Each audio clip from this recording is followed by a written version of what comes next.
Ya, selamat pagi teman-teman yang ada di Zoom. Shalom. Ya, puji nama Tuhan. Kalau pagi hari ini kita boleh diberikan kesempatan untuk kita boleh bersama-sama kembali, untuk kita boleh datang, untuk kita boleh memuji, untuk kita boleh menyembah Tuhan. Sebab hari ini adalah hari-hari yang terbaik yang Tuhan sediakan buat setiap kita. Tahun yang penuh dengan rahmat, tahun jubileum, dan di masa pertobatan ini kita percaya kasih Tuhan selalu ada buat setiap kita. Amin. Mari ibu bapak boleh tengok saudaranya kanan kiri, berikan senyummu yang termanis. Ya, sungguh luar biasa karena kita adalah anak-anak yang dicintai Tuhan. Mari saya undang Anda untuk boleh bangkit berdiri. Kita sama-sama boleh datang pada Tuhan, bersyukur. Kita mau nyatakan sama-sama segala rasa syukur kita kepada Tuhan.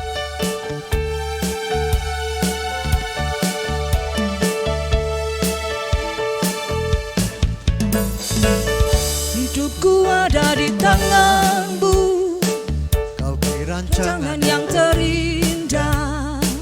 Tak hanya yang baik saja yang ku terima. Walau tubuhku dirembukan, walau jiwaku terkoyakkan, pujianku takkan terhentikan. Rohmu yang memberi penghiburan. Semuanya. Akan ku pikul salibku, cukuplah kasih setiamu.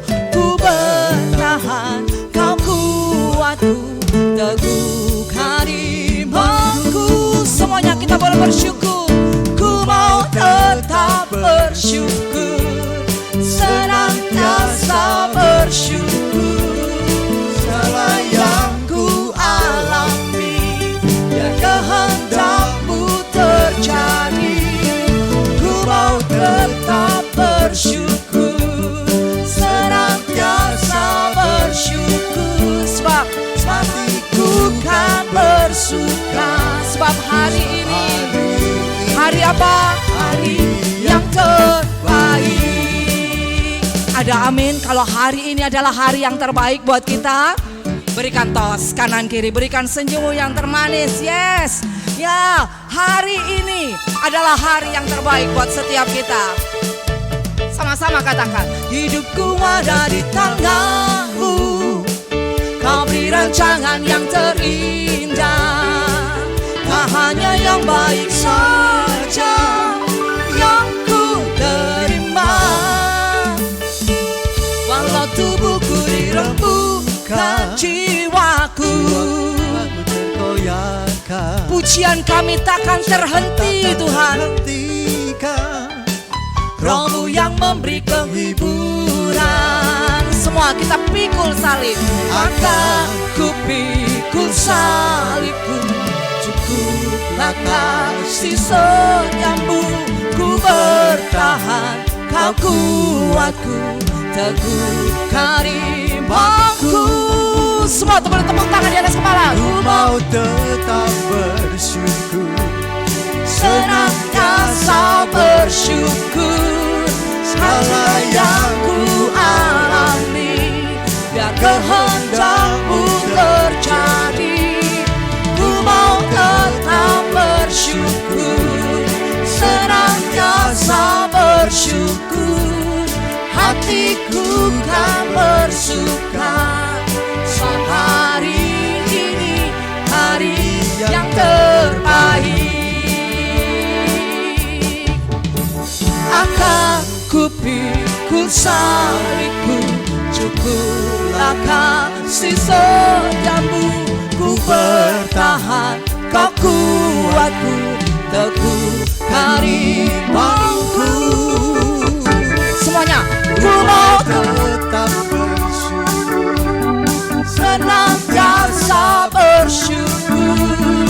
Hati yang ku alami, biar kehendakmu terjadi. Ku mau tetap bersyukur, senantiasa bersyukur. Hatiku kan bersuka. Katakan, sebab hari ini hari yang terbaik. Sebab hari apa? Hari Yang terbaik. Yes, sebab hari ini, sebab hari ini hari yang terbaik. Berikan sorak-sorai bagi Tuhan. Puji nama Tuhan. Silakan duduk ibu bapak yang dikasihi Tuhan. Mari kita persembahkan hati kita, syukur kita kepada Tuhan. Dalam nama Bapa dan Putra dan Roh Kudus. Amin. Sungguh kami bersyukur kepadamu ya Bapa. Sebab hari ini boleh menjadi hari yang terbaik dalam kehidupan kami. Di mana Engkau selalu menyatakan cintamu. Selalu memberikan rahmat kasih yang luar biasa. Kasih yang tanpa syarat. Engkau mengasihi kami sebagai karena kami adalah anak-anak-Mu. Engkau adalah Bapa kami yang baik. Bapa yang tidak pernah menghitung-hitung kesalahan kami. Tetapi Engkau sungguh mencintai kami.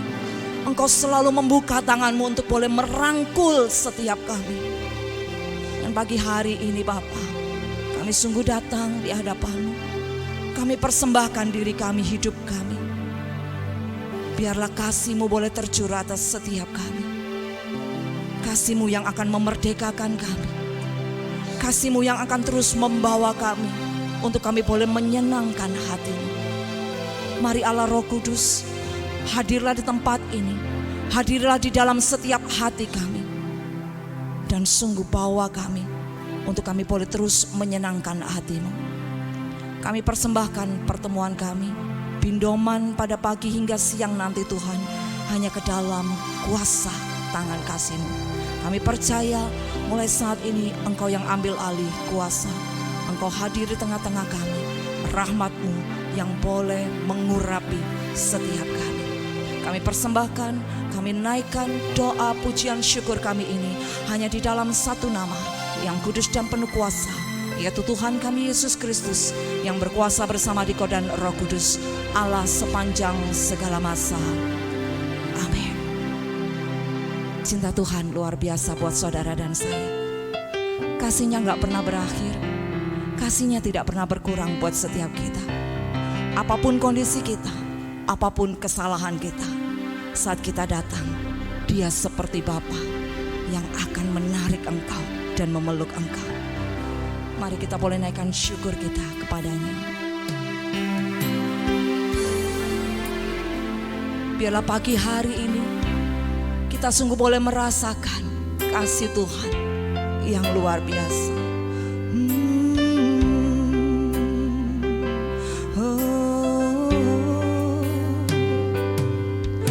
Bapa, besar sungguh kasih setiamu, nyata sungguh perlindunganmu. Tak satu kuasa mampu pisahkan aku dari kasih-Mu. Bapa, ajarku selalu hormati-Mu.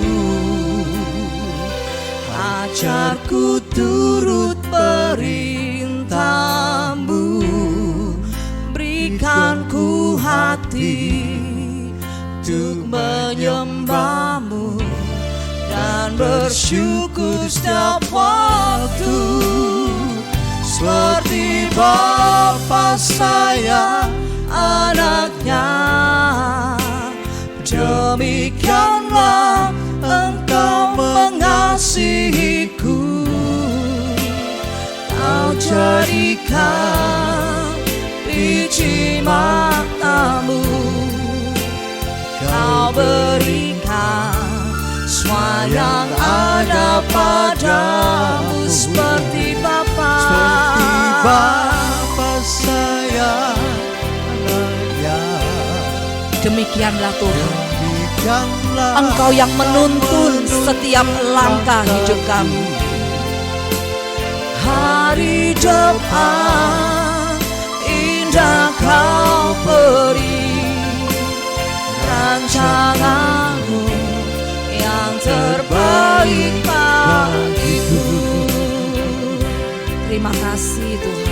Terima kasih Bapa, besar sungguh kasih setiamu, nyata sungguh, tak sungguh perlindunganmu, tak satu kuasa, gak ada satupun yang bisa memisahkan kita dari kasih Bapa. Oh Bapa, Bapa, ajarku selalu hormatimu, ajar kami, ajarku turut perintah. Berikan setiap kami hatimu Tuhan, hati yang selalu bersyukur dan bersyukur di dalam setiap keadaan kami. Seperti Bapa, Bapa sayang anaknya, demikianlah Engkau mengasihiku.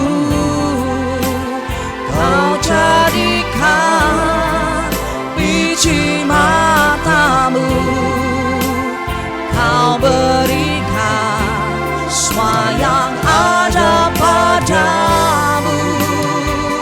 Seperti Bapa sayang anaknya, demikianlah Kau menuntun langkahku. Hari depan indah Kau beri rancanganmu, yang terbaik bagiku. Rancangan Tuhan adalah rancangan yang terindah bagi setiap kita. Lagu ini mengingatkan saat saya kehilangan semuanya, saat ada suatu perjanjian jual beli dan saya kehilangan segalanya. Di saat saya nggak tahu jalan mana yang harus saya tempuh, di saat saya nggak tahu harus kemana, di saat saya benar-benar blank, nggak tahu apa yang harus saya lakukan. Di saat itu saya duduk bersimpuh di kaki Tuhan. Saya hanya menangis dan saya cuma berkata, Tuhan, jangan tinggalkan saya. Tuhan, jangan tinggalkan saya. Di saat saya bernyanyi, saya nggak ada satu doa yang lain kecuali saya katakan, Tuhan, jangan tinggalkan saya. Dan sungguh Tuhan luar biasa. Dia adalah Tuhan yang mendengar seruan hati kita. Tuhan menjawab, dan saat itu melalui anak saya, Tuhan memberikan pertolongan. Anak saya mengatakan, Mami punya teman, dia punya rumah. Oh iya, saya menelpon dia dan saya minta tolong, bisa nggak rumahmu untuk saya kontrak. Dan sungguh luar biasa, orang yang terkenal sulit, suaminya sulit dengan segala peraturan, tetapi hari itu dia memberikan jawaban, oke, saya boleh mengontrak rumahnya untuk ditinggali papa saya. Sehingga kami juga dipermudah dengan biaya kontrak yang sangat fantastis, jauh di bawah harga normal. Dan papa saya boleh tinggal di situ, dan kasih yang Tuhan yang berikan itu sungguh luar biasa. Saya nggak tahu apa yang saat ini saudara-saudara alami, tapi mari kita punya Bapa yang mengasihi setiap kita. Saat kita mau datang kepadanya, Bapa akan memeluk engkau. Mari kita boleh naikkan syukur, kita mau katakan, seperti Bapa sayang anaknya, demikianlah Engkau mengasihiku. Kau jadikan biji matamu, Kau berikan semua yang ada padamu. Seperti Bapa sayang,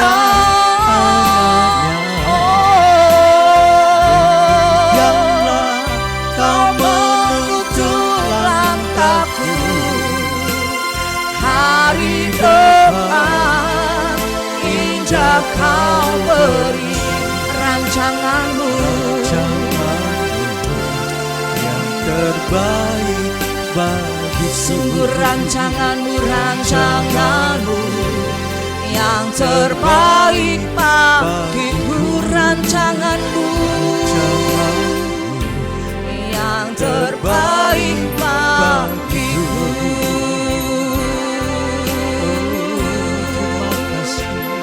Rancangan Tuhan adalah rancangan yang terbaik, bukan rancangan kecelakaan, tetapi hari depan yang penuh dengan pengharapan. Mari saudara kita boleh bersyukur. Terima kasih buat kasih-Mu,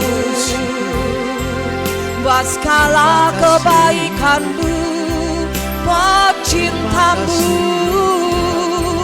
Kaulah Bapa yang mengasihiku, Kau Bapa yang selalu ada bagiku.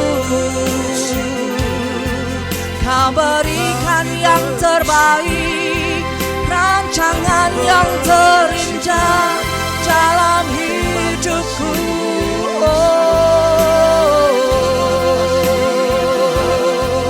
Terima kasih Tuhan, terima kasih. Takkan pernah berhenti kami bersyukur dan berterima kasih kepadamu Tuhan, sebab kasih-Mu sungguh luar biasa. Siang hari ini kasih-Mu mendatangi kami, kasih-Mu memeluk setiap kami. Mari saudara kita semua yang boleh merasakan kasih Tuhan, kita boleh bangkit berdiri, kita mau nyatakan sama-sama. Seperti Bapa sayang anaknya, demikianlah Kau mengasihiku. Tuhan mengasihi engkau. Kau jadi Tuhan tahu apa yang engkau butuhkan. Dia jadikan engkau biji matanya. Dia pelihara hidupmu. Dia berikan yang terbaik dalam hidupmu. Seperti Bapa sayang anaknya, demikianlah Dia menggandeng tanganmu. Dia menuntun engkau. Langkahku. Hari depan, hari depan indah Kau beri, rancangan-Mu yang terbaik bagiku. Seperti Bapa, seperti Bapa sayang anaknya, demikianlah Engkau mengasihiku. Kau jadikan biji mata-Mu, Kau berikan sayang ada padamu. Seperti Bapa sayang anaknya. Amin. Demikianlah Kau menuntun langkahku.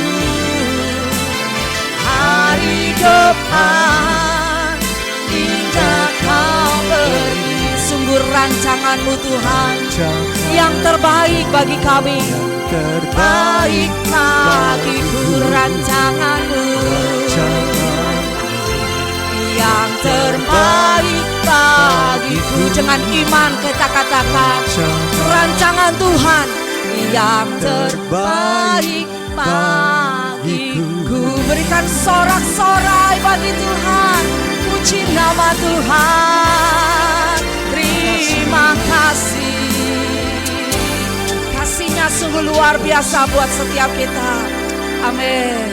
Ya, silakan duduk Ibu Bapak yang dikasih Tuhan. Selain daripada kasih Tuhan, ada juga kasih dari Bindoman ini buat setiap kita. Maka mari saya undang Ibu Ervina untuk boleh menyampaikan sepatah dua kata. Silakan. Mega, pujiannya bagus sekali. Bapak Ibu yang terkasih, kita sangat beruntung pada kesempatan ini kita bersama Romo Paulus yang waktunya amat sangat sibuk, tapi beliau mau mengadakan waktu untuk ibu-ibu dan juga sebagian bapak yang ada di tempat ini ya, supaya mendapatkan penyegaran rohani khususnya di tahun jubileum ini. Maka kita akan tetap memberikan bagaimana pengarahannya untuk Porta Santa, salah satunya ya.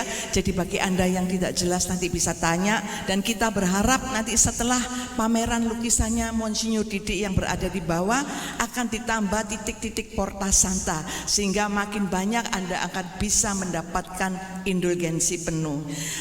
Tadi ada permintaan dari Romonya ada di mana? Oh ada, saya untuk menyanyikan sebuah lagu, tapi kalau rock and roll jangan dulu Romo, prapaskah. Nanti kalau pasca ya. Oke, saya akan nyanyikan bahwa dari hari ke hari kita selalu berterima kasih pada Tuhan. Amin. Setiap janji-Mu Tuhan ku simpan dalam lubuk hatiku. Lewati setiap masalah, tiap tetes air mata dalam hidupku. Benar ya Romo?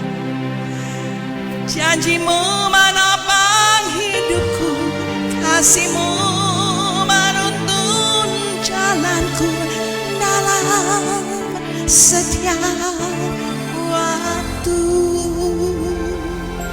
Penolongku yang aku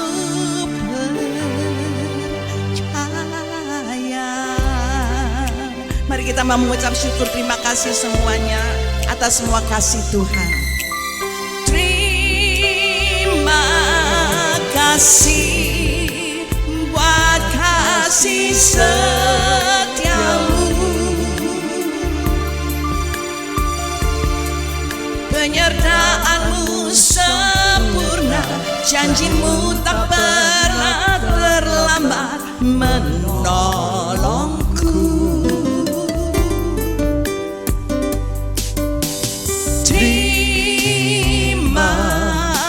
Kasih, ku berterima kasih buat kasih setiamu di dalam hidupku.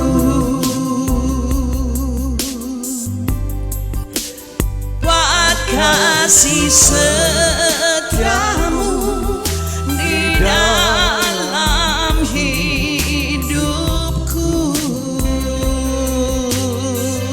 Terima kasih pada Tuhan, terima kasih untuk Romo Paulus.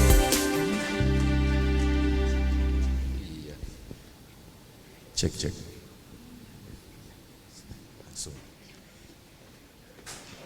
Baik, terima kasih atas pujiannya kepada Tuhan. Ini tadi sudah doa belum ya? Belum ya? Ada yang udah, ada yang belum. Kita doa dulu ya. Baik, enggak perlu deh. Iya. Kita buka dalam doa, dalam nama Bapa dan Putra dan Roh Kudus. Amin. Tuhan Yesus Kristus, kami bersyukur memiliki Allah seperti Engkau yang hadir bagi kami sebagai manusia, sebagai saudara kami. Dan sebagai saudara kami pula Engkau menjadi jalan bagi kami, Engkau membukakan pintu bagi kami menuju pada keselamatan. Sehingga kami tahu bahwa kami tidak akan mungkin salah atau tersesat karena kami mengikuti Engkau. Maka sertailah dalam perjumpaan kami hari ini untuk mendengarkan suara-Mu seperti domba mengenal suara gembalanya, agar kami boleh berjalan menyusuri jalan yang lurus dan benar ini untuk sampai pada padang rumput yang hijau, pada keselamatan yang Kau janjikan.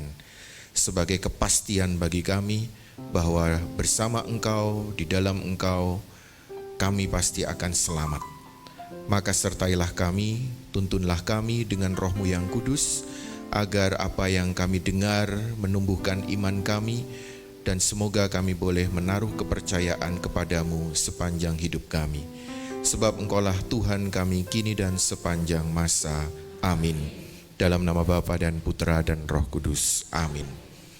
Baik, Bapak Ibu saudara-saudariku, kita akan langsung ngobrol soal hal yang paling sering mungkin ditanyakan atau dicari-cari, tapi mungkin juga barangkali paling salah dipahami juga selama tahun jubileum ini, yaitu pintu suci, atau dalam bahasa Latinnya porta sancta, karena porta itu ya pintu, sancta itu suci. Dan mungkin Bapak Ibu saudara-saudariku biasanya tahu ya kalau di katedral ini ada pintu sucinya.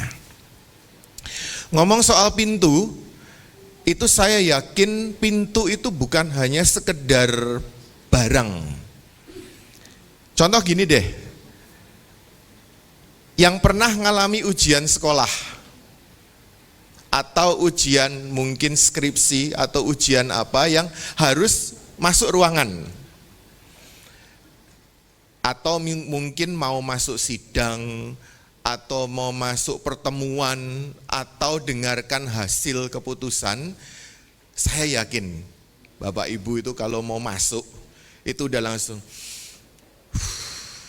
di luar itu udah tangannya basah, muter-muter dan sebagainya. Beda kalau bahkan mungkin kalau masuk pintu rumah, di luar sudah capek, di luar sudah sumpek, sudah lelah, kemudian mau masuk pintu rumah itu langsung ceklek. Ada sesuatu yang beda. Meskipun kita lihat itu, lah pintu kan cuman buat tempat untuk masuk, Romo. Tapi pengalaman Anda, pengalaman kita, saya yakin mau masuk pintu kadangkala untuk pintu yang paling penting, Anda pasti sudah bersiap-siap dahulu. Misalnya mau manten masuk pintu gereja, itu mau melangkah begini saja sudah siap. Ya, dak. Meskipun nanti selanjutnya mungkin smooth, lancar, atau mungkin dredeg, sampai bingung. Nah, maka pintu ini sekali lagi itu bukan hanya sekedar benda. Sama seperti hal-hal yang ada di gereja atau hal-hal yang ada di rumah kadangkala. Foto, kemudian mungkin pot, atau mungkin sekedar baju gombal, tahu ya. Ada enggak yang sampai umur berapa masih kalau tidur harus pakai bantal yang kumal itu? Saya punya teman saja begitu. Kemanapun tuh ada bantal yang kalau melihat itu sudah bentuknya tidak seperti bantal lagi itu ya. Dan atau sarung atau apapun lah, Anda mungkin punya hal-hal semacam itu. Ada hal-hal yang begitu penting yang bagi orang lain atau bagi banyak orang itu biasa. Maka pada tahun jubileum ini, Bapak Ibu saudara-saudariku, kita diajak oleh Paus Fransiskus, dia menulis ini ya, Spes non confundit ini dari surat Rasul Paulus, bahwa harapan itu tidak mengecewakan. Paus mengatakan bagi semua orang, semoga jubileum ini menjadi momen perjumpaan pribadi yang sejati dengan Tuhan Yesus, pintu keselamatan kita, yang selalu diwartakan oleh gereja di mana saja kepada semua orang sebagai pengharapan kita. Ini Paus kalau tidak salah beberapa hari ini sudah terlihat sehat. Lebih baik artinya kalau lihat wajahnya memang terus terang memang kita harus terus berdoa ya. Dengan paru-paru satu kabarnya, Anda tahu ya, Paus itu sudah lama, jadi bukan hanya ketika jadi Paus. Dia sudah dari muda itu paru-parunya memang sudah mengalami gangguan. Bahwa dia sekarang sampai umur 80 lebih ini bahkan dipilih menjadi paus ini sesuatu yang jelas melawan dirinya. Memikul salib itu. Bapak Ibu tahu kalau uskup itu perlu pensiun atau wajib pensiun kalau tidak salah umur 75 tahun. Jadi waktu umur 75 uskup itu menulis surat permohonan untuk pensiun. Nanti kalau diterima langsung tahta suci cari pengganti. Atau nanti sudah mulai prosesnya. Ini sudah beberapa uskup termasuk Bapak Kardinal di Jakarta, Monsinyur Kardinal Suharyo itu, ini mungkin sudah masuk umur 75 tahun. Dan beberapa uskup juga. Tapi Bapak Suci dengan segala kerapuhannya, dia tetap menjalankan, dia tetap menerima. Dan saya yakin kekuatannya itu, pengharapannya itu ditaruh kepada Tuhan sendiri. Maka kita tahu Bapak Ibu bahwa tanggal 24 Desember tahun lalu itu adalah pembukaan pintu suci di Basilika Santo Petrus di Roma. Memang akar sejarahnya panjang, kita tahu. Kalau kita tanya akar sejarah itu jangan menyangka bahwa dulunya ada pintu. Belum ada. Bahkan jubileum di gereja Katolik ini awalnya ini bukan jubileum. Tetapi nanti kita lihat bahwa ini bicara tentang tahun penebusan dosa. Loh kok tiba-tiba muncul itu? Ada masalah di Eropa. Nanti kita lihat. Nah, saya perkenalkan dulu pintu suci. Ini sebenarnya adalah salah satu dari 4 pintu di setiap basilika kepausan di Roma. Jadi sebenarnya pintu sucinya itu hanya 4. Di Basilika Santo Petrus, kemudian Basilika Yohanes di Lateran, kemudian Basilika Santo Paulus di luar tembok, dan Santa Maria Maggiore. Jadi hanya 4 sebenarnya yang punya pintu suci secara permanen yang nanti akan dibuka oleh Paus. Dan pembukaannya jelas pada waktu tahun jubileum saja. Nah, penting untuk dilihat bahwa pintu ini jangan dipikirkan sebagai pintu yang mistik. Atau pintu nanti kalau lewat sini pasti yes, sukses gitu. Enggak. Karena justru pintu ini dengan melewatinya itu merupakan tindakan iman untuk mewakili keinginan orang yang mau dekat dengan Tuhan, meninggalkan dosa dan kehidupan yang lama. Jadi jangan kira kemudian lewat pintu ini langsung nanti aku pasti akan sukses, aku akan bahagia, aku lepas dari masalah dan sebagainya. Justru sebaliknya, Anda menjadi orang beriman, saya dan Anda itu tindakan berani loh. Coba mungkin di kehidupan keluarga kita semua, pasti ada yang ayo ke gereja, males, nggak mau. Ke gereja itu tindakan butuh keberanian. Hanya orang berani yang datang ke gereja. Saya katakan, hanya orang berani yang datang ke kapel adorasi, melihat Tuhan, dan ngomong kepada Tuhan, Tuhan saya mau berubah. Tapi banyak orang yang tanda petik menurut saya masih belum seberani kita. Coba deh tanya, ayo ke gereja, aku durung siap. Ayo dibaptis, aku belum bisa. Ayo terlibat pelayanan di gereja, aku belum pantas. Hanya orang-orang yang berani, menurut saya, yang berani untuk melewati pintu ini. Atau pintu dari Tuhan sendiri. Melewati pintu gereja. Kalau cuman datang, kemudian lihat-lihat gereja, semua orang bisa.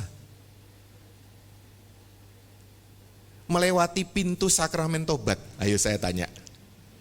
Ada berapa dari Anda yang sudah bertahun-tahun tidak datang ke sakramen tobat? Melewati pintu itu saja, mungkin enggak, tahun ngarep saja. Nanti kalau udah siap. Ini loh makna pintu, saudara-saudariku. Tidak semua orang berani. Coba nanti pulang deh, tanya. Ayo besok sakramen tobat yuk. Jangan. Atau mungkin alasannya, wah aku nggak punya dosa kok. Padahal di surat Rasul Yohanes, kalau orang mengatakan dia tidak berdosa, dia pendusta. Karena dia mengatakan Allah pendusta. Loh, kok bisa Allah pendusta? Loh, kita ini berdosa dan butuh Allah yang mengampuni kita. Kok bilang, saya nggak dosa kok. Loh, saya nggak salah kok. Loh, saya loh minim gitu.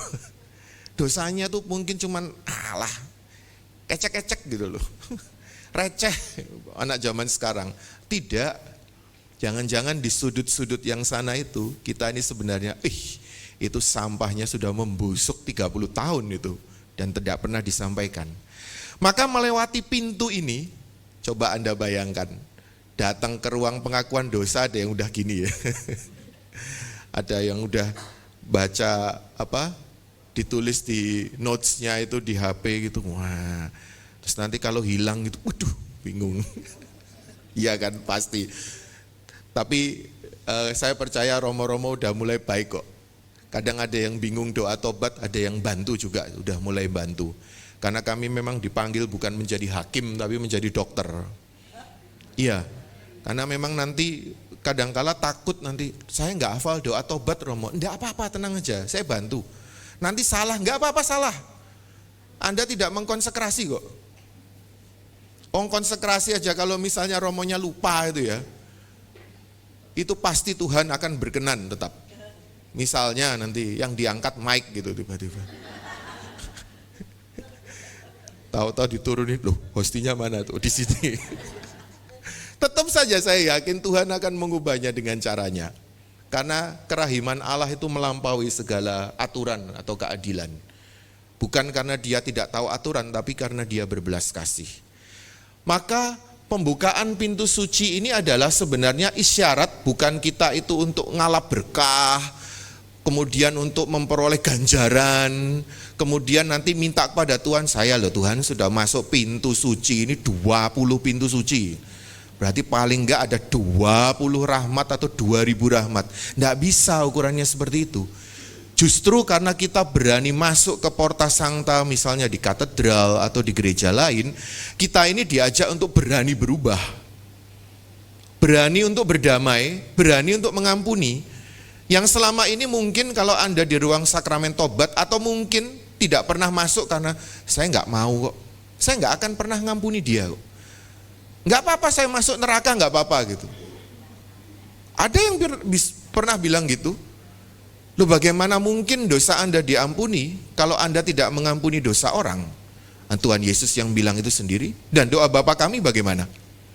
Ampunilah kesalahan kami seperti kami pun mengampuni yang bersalah kepada kami. Jangan kira kemudian melewati Porta Sancta itu semacam seperti prosesi gitu aja. Masuk gitu aja, terus dah foto, selfie, nanti 40 diupload, tak gitu. Enggak, justru butuh keberanian karena lewat Porta Sancta itu Anda diminta untuk berubah, diminta untuk bertobat, diminta untuk merekonsiliasi diri Anda dengan Tuhan. Maka Paus memang dalam ritusnya itu, ya ritus ini juga dibuat, mengetuk 3 kali pintu, membacakan ayat kitab suci, untuk mengingatkan kita bahwa kita ini akan masuk ke dalam kerajaan Allah. Nanti coba saya akan hubungkan dengan apa yang disampaikan oleh Dewan Penitensiari dari Tahta Suci tentang indulgensi. Karena dengan mengetuk kita percaya bahwa Tuhan Yesus pernah mengatakan, akulah pintu, barang siapa masuk melalui aku ia akan selamat. Ini hanya sekedar ini bukan kata-kata yang ini ya, mungkin secara baku dari kitab suci tetapi merangkum. Tapi bukan hanya sekedar lewat kemudian selamat, tapi butuh bahwa ada rekonsiliasi, ada pertobatan. Ini mirip seperti, ada yang pernah ke Lourdes enggak? Lourdes di situ saya masih ingat ada monumen salib. Kemudian di situ bicara tentang Yesus sebagai air hidup. Atau waktu saya beli jerigen itu, jerigen air itu dikatakan kalau orang tidak mempunyai iman maka air ini tidak akan berguna itu. Jadi jangan menyangka kalau Anda punya air dari Lourdes, kemudian Anda tidak beriman dan gegeran di rumah terus, maka air itu akan punya makna atau kuasa. Enggak ada. Sama seperti kami pemberkatan rumah pun, kalau setelah diberkati kayak formalitas saja, kemudian di rumah enggak pernah ada doa, enggak pernah ada makan bersama, enggak pernah ada berkat, sia-sia pemberkatan rumah itu. Mbok Anda undang romo yang paling jos gandos, eksorsis terkenal. Karena Tuhan Yesus sendiri mengatakan ketika sudah dibersihkan, setan akan masuk dengan 7 temannya yang lebih jahat lagi. Untuk mengatakan bahwa kita ini perlu berjaga-jaga terus. Jangan kira Anda mengundang romo terkenal, eksorsis nomor 1 di Asia Tenggara atau di mana, kemudian dia pulang, bawa oleh-oleh gitu ya. Anda kemudian di rumah itu tidak pernah doa, anak tidak pernah diberkati, keluarnya makian, pisuan. Ya mau jadi apa rumah itu? Sama seperti air suci. Anda minta berkat air suci dari Romo buat apa? Jangan-jangan jadi tahayul tuh nanti. Ini diberkati oleh Romo terkenal ini. Wah, ini dia itu sangat suci itu, saya tahu Romo. Tapi digunakan dengan cara yang tidak baik gitu. Atau mungkin dengan tahayul. Pokoknya minum ini aku sehat. Sembayang enggak pernah, misa enggak pernah, rosario apalagi, halah wis. Jadi memang hidup rohani itu memang butuh diwujudkan dalam perbuatan, bukan hanya sekedar punya ini, punya itu. Kitab suci saya koleksi dari 300 bahasa misalnya. Buat apa kalau enggak pernah dibaca? Sama seperti kata seorang atau pepatah, buku masakan yang paling baik itu adalah buku masakan yang dipraktekkan. Iya toh? Ibu-ibu punya buku masakan, wah ini isinya ini resep kuno leluhur abad 17. Pernah dimasak? Enggak pernah. Ya udah, ya buku. Punya buku apapun misalnya tentang pengobatan, ini dari abad ketiga ini, Shinsei ini, pernah dicoba? Enggak pernah. Omong kosong. Maka kitab suci, air suci, salib dari manapun meskipun relikui Anda punya ya. Jadi kalau biasanya ada bapak ibu yang pergi ke tanah suci atau ke tempat ziarah terkenal di luar negeri, tempelkan ke makamnya itu das. Jadi relikui itu, tingkat 3, sai. Nanti lupa dibuat jerot gitu. Tapi memang punya relikui, punya apapun itu, sama dengan pintu suci ini, butuh juga keberanian dari kita untuk berbuat sesuatu. Mendoakannya, mendevosikannya, bahwa di rumah ada relikui kita harus menjaga kekudusan kita, ya itu penting. Bangga punya relikui tapi malah di rumah gegeran, ya sama aja itu relikui itu ada, itu namanya sakrilegi terhadap benda suci malah. Maka saudara-saudariku, kita diajak untuk masuk dalam hidup baru yang diterangi oleh belas kasih Allah. Nah, seperti domba yang mengikuti gembalanya. Akulah pintu, siapa yang masuk melalui aku, ia akan diselamatkan dan ia akan masuk, kemudian keluar menemukan padang rumput. Jadi melewati pintu suci dimanapun, ini bukan sekedar Anda melewati 30 pintu suci, dimanapun, tapi bahwa keputusan kita mau untuk ikut Tuhan, makanya itu benar-benar keberanian. Jadi jangan berpikir kemudian ada paspor jubilium tuh ya, di keuskupan lain. Wah nih centang, udah lewat sini, langsung dihitung nih. Lumayan ini indulgensi berapa ini udah nih ah. Aku akan selamat sampai ke akhirat ini. Tapi bahwa indulgensi nanti saya sampaikan bukan hanya sesempit itu, tapi ada hal yang lebih luas. Bahwa kita ini mau mengikuti Tuhan Yesus. Sama seperti ketika kita mau masuk gereja lah. Anda mau masuk gereja, saya yakin gak akan mungkin nyelonong pakai celana pendek. Makanya kalau misa itu kalau ada orang telat itu kan semua orang memandang. Lihatlah manusia ini gitu. Ece homo, celingak-celinguk begitu. Kita tuh berusaha untuk masuk ke gereja aja, bajunya aja pantas, iya kan? Kemudian kita itu siap, mungkin Romo juga butuh sisir kadang, butuh pewangi, bajunya yang pas, tidak sembarangan atau tidak senonoh misalnya. Kemudian kita tahu bahwa untuk ngomong sesuatu saja nggak mungkin teriak-teriak. Bahkan HP Anda sudah diingatkan ya, di katedral ini, dimohon untuk menonaktifkan alat komunikasi Anda. Wah. Jadi HP nanti kalau udah mulai muncul nyala tuh kan panik ibu-ibu ya. HP-nya 3 lagi tuh. Matiin 1 bukan, 2 bukan, 3 bukan, ternyata HP-nya tetangga gitu.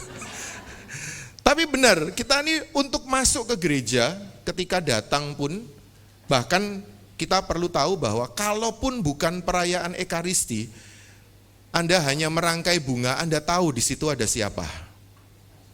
Ada Yesus. Dan tidak mungkin ada jalan, terus wahing, terus sisih, terus mungkin ngupil gitu, taruh situ, jelut gitu. Tidak, Anda tahu persis, kita semua tahu bahwa ini adalah gereja, di situ ada Tuhan. Maka di situ juga kita diajak untuk punya hubungan baik dengan sesama kita. Tidak mungkin Anda datang ke gereja sebenarnya. Tuhan Yesus mengatakan kalau ada sesuatu yang mengganjal di hati saudaramu tentang engkau, tinggalkan persembahanmu, berdamailah dulu baru kembali. Maka itu dibantu oleh gereja di setiap misa, pada awal misa ada ritus tobat. Saya mengaku, atau mungkin dibantu dengan air suci, air baptis sebenarnya untuk mengingatkan baptisan kita. Iya, cedut. Nah, tahun jubileum ini adalah tahun yang dimulai dengan pembukaan pintu suci ini. Memang penting karena kalau lihat awalnya tahun 1300 memang, awalnya bukan tahun jubileum, tetapi dikatakan tahun pengampunan segala dosa. Kenapa tahun itu muncul?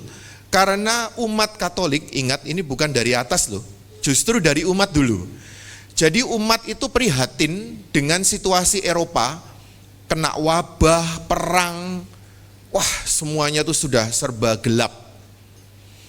Kemudian umat awam banyak melakukan mati raga atau laku prihatin, misalnya jalan kaki. Dan ini yang nanti Paus Fransiskus mengatakan, cobalah bersiarah dengan berjalan kaki. Itu dikatakan oleh Paus dalam bulannya, Spes Non Confundit. Karena kita sekarang itu sudah terlalu sibuk dengan apapun.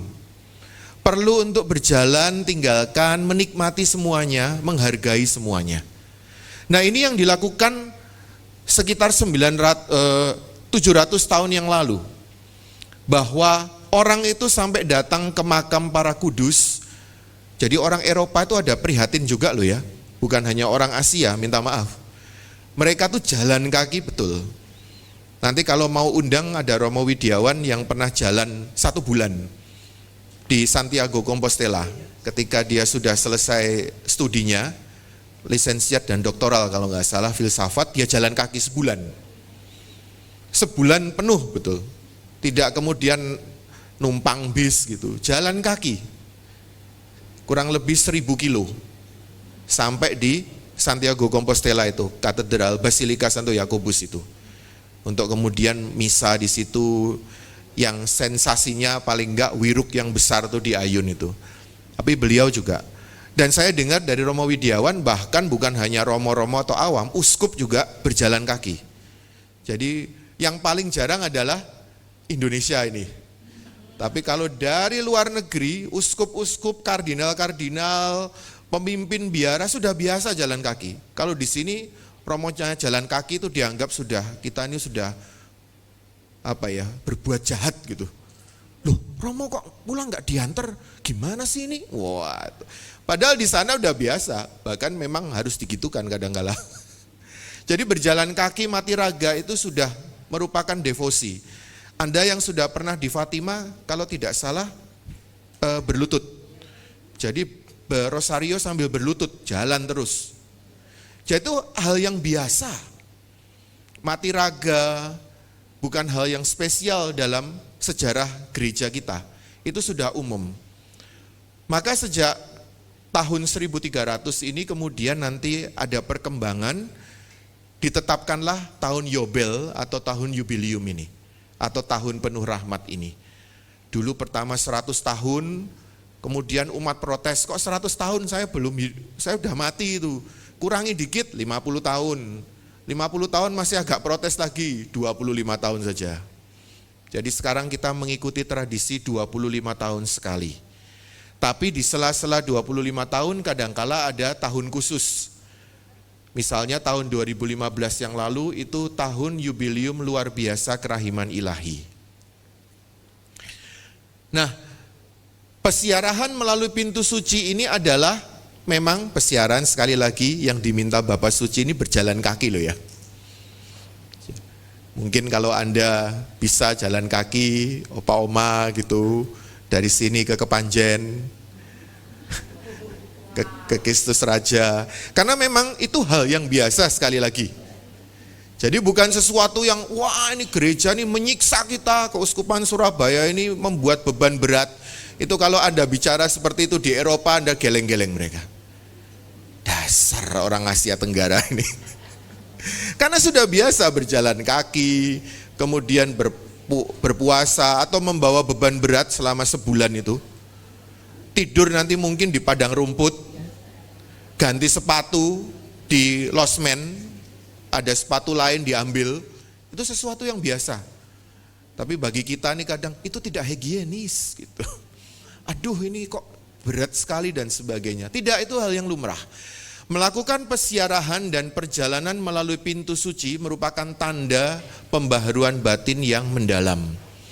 Dan jelas pada tahun ini Anda akan dan bisa atau mungkin sudah mulai beberapa kali ini menerima indulgensi penuh, yaitu pengampunan total atas hukuman sementara akibat dosa-dosa yang sudah diakui dan diampuni. Melalui indulgensi kita tahu bahwa kemurahan Tuhan itu tanpa batas. Maka dulu Paus mengatakan kata kerahiman itu bisa ditukar dengan kata indulgensi. Tuhan berilah aku kerahimanmu, Tuhan berilah aku indulgensimu. Kenapa kok disebut kemurahan Tuhan yang tidak ada batas? Karena indulgensi ini akan membebaskan Anda dari bahkan efek atau kerak atau apapun dalam dosa-dosa Anda. Jadi sakramen tobat Bapak Ibu, ini saya kalau absolusi, percayalah dosa Anda diampuni. Yang jadi persoalan apa? Efeknya itu loh. Akibat dari dosa Anda itu akan terus berlanjut. Loh kok bisa Romo? Contoh gampang, Anda bertengkar dengan anak Anda. Anda datang ke ruang pengakuan dosa, Anda diampuni enggak? Pasti diampuni. Persoalannya, untuk menyelesaikan pertengkaran dengan anak, pakai apa itu? Pakai upaya manusiawi. Sudah. Tapi, yang paling membekas dalam diri Anda adalah nanti pertanyaan, anakku ngamuk meneh enggak ya? Kadangkala masih ada jaga jarak, kemudian nanti, jangan-jangan nanti nih, akibat dosa itu loh, Bapak Ibu, ini baru saya sebut soal bertengkar dengan anak. Misalnya kalau Anda bicara tentang, bicara kasar atau marah atau apapun terhadap orang lain, itu juga akan pengaruh. Perbuatan, kata-kata, bahkan lirikan mata Anda, ya. Anda gini aja itu, kayak sinetron tuh, gini aja, itu pasti akan meninggalkan bekas. Oh, ibunya galak. Setiap kali ketemu itu, oh Romonya jahat gitu. Jadi misalnya contoh, Romonya diem. Jahat. Seumur hidup Anda akan mengatakan Romo itu jahat. Padahal Romo itu mungkin saja dalam kelelahannya itu enggak tahu dia. Dia tidak salah, dia tidak punya niat untuk menyakiti Anda. Tapi seumur hidup Anda mengatakan, Romo itu lo jahat. Bisa enggak? Itu akibat. Mungkin bukan dari dosa Romonya, tapi Anda sendiri yang berpikiran jahat. Atau mungkin sebaliknya. Ini yang dikatakan kemurahan Tuhan. Mazmur mengatakan bahwa Tuhanlah yang mengampuni segala kesalahanmu, menyembuhkan segala penyakitmu, menebus hidupmu dari lubang kubur. Tidak pernah dia membalas setimpal, tidak pernah. Kalau Tuhan, saya ingat kata-kata Paus Fransiskus dalam bukunya The Name of God is Mercy. Kalau mungkin ada yang punya bukunya itu. Paus Fransiskus cerita, suatu kali dia itu, kalau tidak salah apakah dia sudah Uskup Agung Buenos Aires atau Romo. Dia pelayanan di paroki. Kemudian ada nenek agak telat datang. Saya masih bisa ngaku dosa. Oh ya bisa, nggak apa-apa. Terus Paus itu iseng dulu, mungkin Romo atau Uskup. Tapi kalau nggak perlu, nggak apa-apa loh. Nggak apa-apa, nggak usah ngaku dosa itu. Terus Paus tanya, kamu ngaku dosa, kamu yakin percaya sama belas kasih Tuhan? Kamu yakin dosamu diampuni? Yakin saya. Nenek tua itu bilang, kok bisa yakin? Karena kalau Tuhan tidak berbelas kasih dan tidak mengampuni kita, kalau Tuhan itu mungkin menyisakan satu dosa yang tidak bisa diampuni, dia bilang, dunia ini semesta alam hancur. Paus kaget, ibu ini tidak pernah belajar teologi. Tapi dia mengajarkan sesuatu yang paling pokok dari kasih itu. Dia percaya pada Tuhan bahwa Tuhan itu pasti berbelas kasih kepada siapapun. Dan dia berjuang setengah mati supaya menyelamatkan kita. Maka kalau Tuhan itu sedikit saja, ada satu yang tidak dibelas kasihi, dunia ini udah hancur. Coba kita mau kesini aja dari pagi itu, kalau Tuhan menghitung-hitung kesalahan kita berapa sih? Capek, sambat, males, apalagi ya. Terus aras-arasen, nggak ramah, ember gitu ya. Ember tahu ya, ngomong terus aja itu. Terus nanti sebelum kesini gosip, itu loh Bu, kemarin saya, oh iya itu suamiku juga gitu loh, iya, oh iya, tetanggaku apalagi, terus masuk dalam nama Bapa dan Putra dan Roh Kudus, amin. Itu kalau Tuhan melihat ya, melihat satu saja nano mikro gitu ya, kesalahan kita debu, udahlah hancur nih semua alam semesta dari awal. Tapi justru karena kita percaya akan belas kasih-Nya yang tidak membalas sama sekali kesalahan kita setimpal, ini Allah yang kita miliki, Allah yang kita percaya. Maka kita tahu bahwa sakramen tobat itu adalah anugerah yang luar biasa. Nah, ini kata-katanya menarik, karena Paus mengatakan kita mengizinkan Tuhan menghapus dosa kita. Nah, ini yang kadangkala logikanya kebalik. Tuhan itu mau, kita yang nggak mau. Makanya Paus mengatakan dalam ini kita mengizinkan Tuhan. Tuhan itu mau, Bapak Ibu. Tuhan itu dengan bebas, dengan entengnya itu akan mengampuni kita. Kita nih yang nggak mau. Itu yang bikin heran geleng-geleng Tuhan. Tuhan itu geleng-geleng. Tuhan heran dengan ketegaran hati kita. Mengizinkan Tuhan menghapus. Mengizinkan Tuhan menyembuhkan hati kita. Kita yang nggak ngasih izin kok. Bukan Tuhan yang jahat. Kita ini yang tidak ngasih izin. Tuhan itu seperti kalau kita bayangkan kalau datang ke ruang sakramen tobat, kita ini yang ngemis ya. Kebalik. Tuhan itu yang ngemis. Datang, mau enggak? Enggak, males. Aku lo enggak ada dosa. Receh, tenang aja Tuhan. Beres-beres hidupku. Aku enggak butuh kamu kok. Seolah-olah bilang gitu. Kamu mau disembuhkan enggak? Kayak sales Tuhan itu. Sales keliling, bawa map gitu ya. Saya punya produk terbaik loh ya. Selesai dosamu. Syaratnya 0. Mau? Enggak. Tubuh Kristus tuh gratis setiap hari, ya kan? Sakramen tobat gratis setiap hari. Sakramen minyak suci pun, ya jangan tiap hari ya. Sakit terus nanti. Tapi bawa sesuatu yang, Anda tahu ya artinya gratia itu rahmat ya. Maka dari kata gratia, rahmat yang cuma-cuma itu kita terima kata gratis. Cuma-cuma. Lah Tuhan tuh ngemis loh. Tiap hari ngemis datang. Kita nggak kasih izin. Kita nggak bukakan pintu. Kita mau dipeluk nggak mau. Cocok. Najis gitu. Sama Tuhan gitu. Iya. Enggak, cocok. Aku belum berani. Enggak, jangan. Yang lain aja Tuhan ya. Kayak kita ngusir pedagang tuh loh.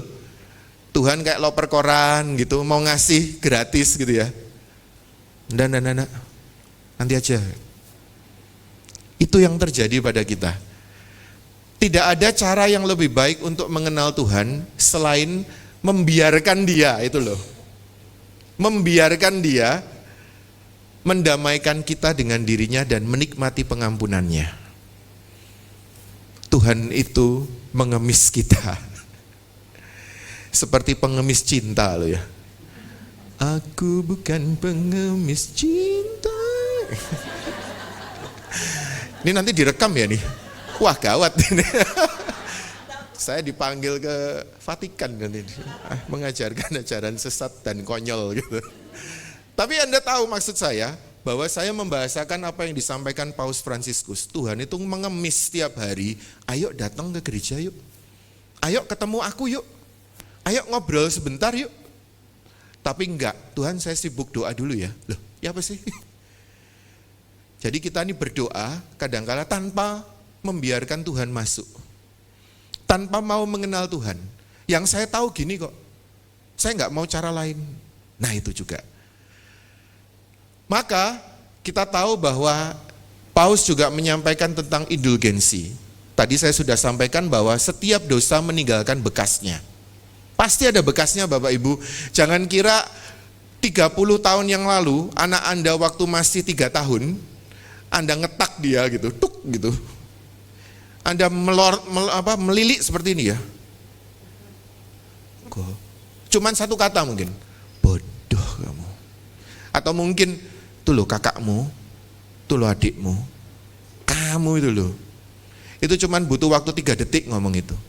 Tapi ngingatnya itu sampai mungkin dia mau meninggal. Atau seumur hidup, bahkan ketika Anda yang mengatakan mau meninggal saja, dia tetap, aku ingat kok mama dulu ngomong apa. Bekasnya itu tajam loh ya. Memang Tuhan itu memberikan obatnya, tapi bekasnya itu yang ada.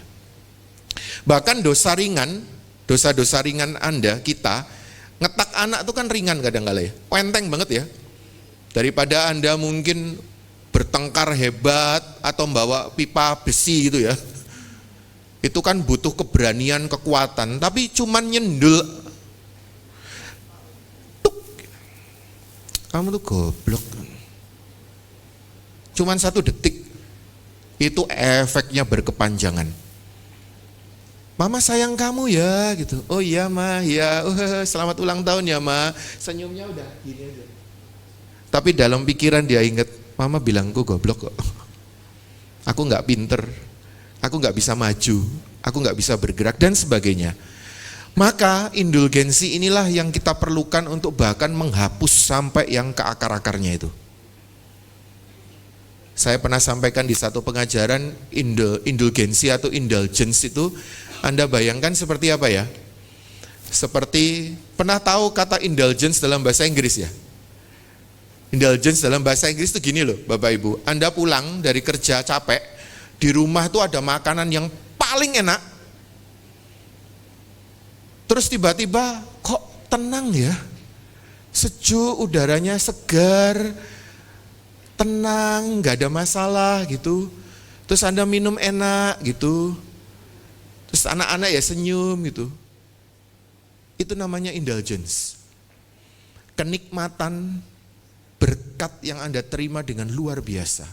Sampai Anda berpikir, beneran tak ini? Indulgence itu seperti itu, indulgensi. Bukan hanya kita yang masih hidup, tetapi bahkan yang masih di api penyucian. Itu yang malah yang paling butuh. Karena sekarang kita masih kadang bisa membenahi diri, kita masih kadang bisa berdamai, Tapi kalau udah meninggal mau berdamainya gimana? Itu yang kita doakan dan kita berikan dari doa-doa kita selama khususnya tahun jubileum ini.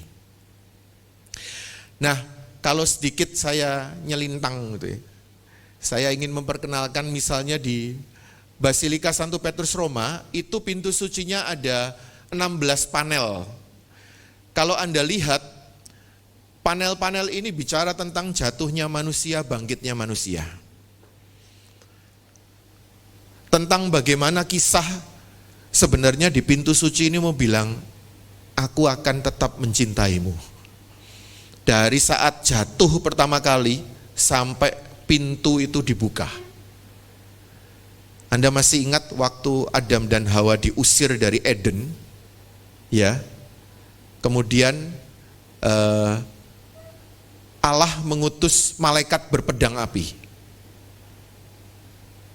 Itu dilakukan Allah kalau Anda baca kitab Kejadian, kalau mereka dalam keadaan dosa, makan buah pohon kehidupan, maka mereka akan berdosa kekal, neraka. Maka pengusiran Adam dan Hawa itu bentuk cintanya Tuhan. Diusir keluar untuk mengatakan, tunggu ya, nanti saya jemput. Dan butuh waktu beratus, beribu-ribu, berpuluh-puluh ribu mungkin untuk mengadakan penebusan. Dan kita punya penyelamat seagung ini. Anda nanti kalau malam Sabtu Suci, itu ada syair yang paling indah menurut saya. Betapa menguntungkannya dosa.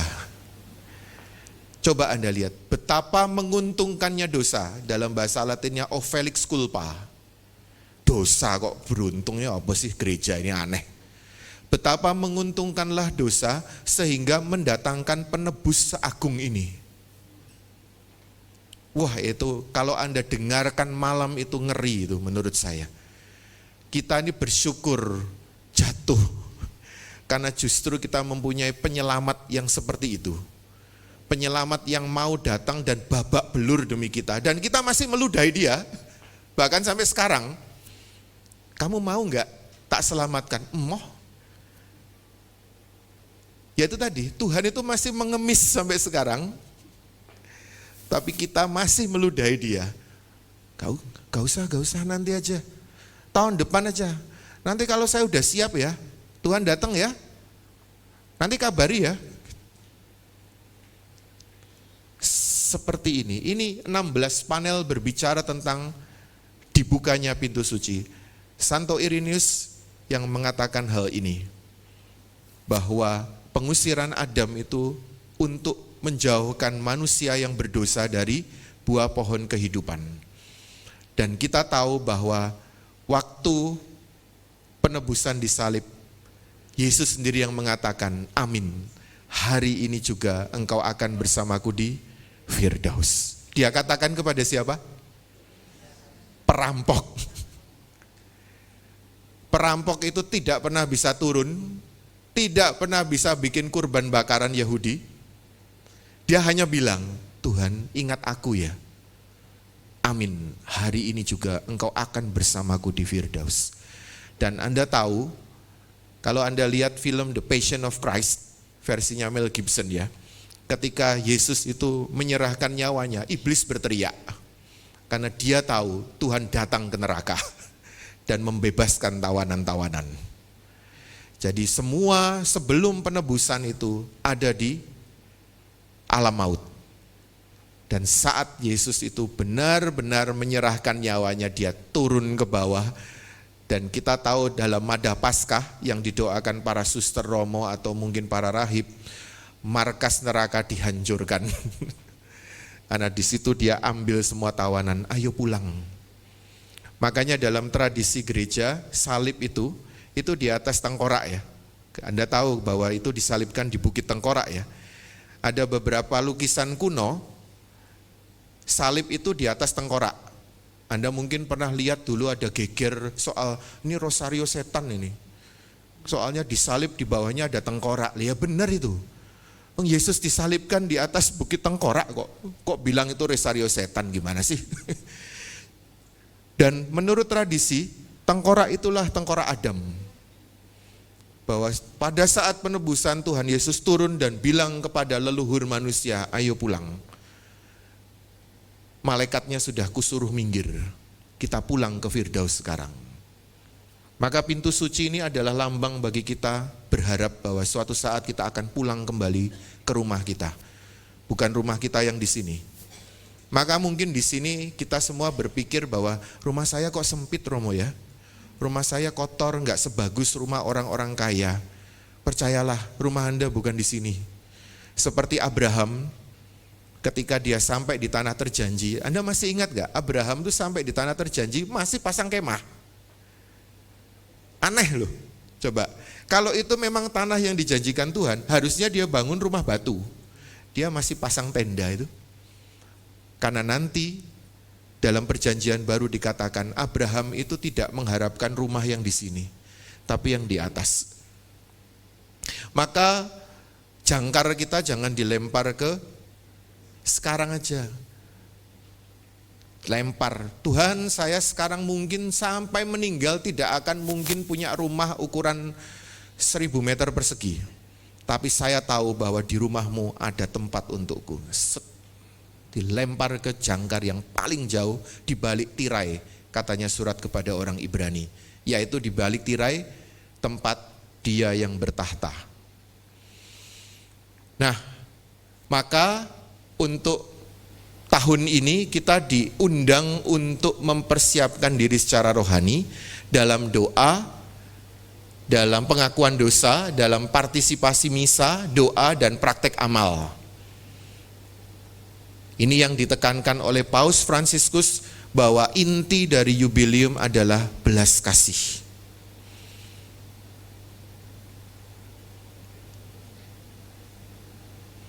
Dan saya mengakhirinya, mintalah maka akan diberikan kepadamu, carilah maka kamu akan mendapat, ketuklah maka pintu akan dibukakan bagimu.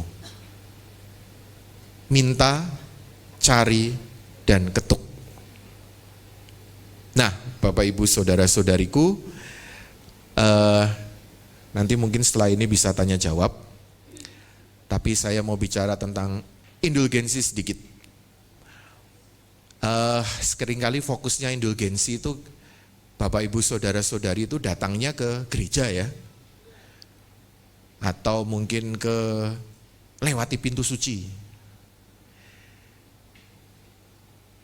Kita lupa bahwa Paus sendiri mengatakan indulgensi penuh itu bahkan diberikan bukan hanya lewat-lewat itu.